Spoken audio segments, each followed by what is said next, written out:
এক আজব খাবার।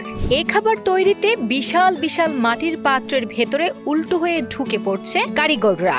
বাইরে থেকে শুধু তাদের পা দুটো শূন্যে দুলতে দেখা যাচ্ছে। আগুনের লেলিহান শিখা আর প্রচন্ড উত্তাপের মাঝে জীবন বাজি রেখে তৈরি করছেন পৃথিবীর অন্যতম সুস্বাদু এক খাবার। এটি মূলত মধ্য এশিয়ার দেশ উজবেকিস্তানের ঐতিহ্যবাহী রুটি বা নন।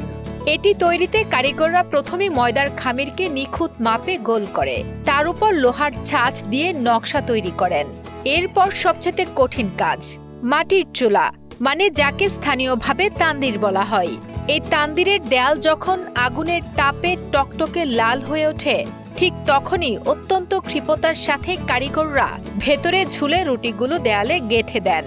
কখনো কখনো রুটি যেন না পুড়ে যায়, সেজন্য ভেতরে পানির ঝাপটা দিয়ে তাপমাত্রা নিয়ন্ত্রণ করা হয়। কয়েক মিনিট পর যখন রুটিগুলো সোনালী রং ধারণ করে, তখন বড় হাতলের সাহায্যে চুলার গা থেকে সেগুলোকে ছাড়িয়ে আনা হয়। বাইরে থেকে মচমচে আর ভেতরটা অসম্ভব নরম এই রুটির স্বাদ অতুলনীয়। মধ্য এশিয়ার এই রুটি শুধু খাবার নয়, বরং আতিথেয়তার এক ঐতিহ্যের প্রতীক।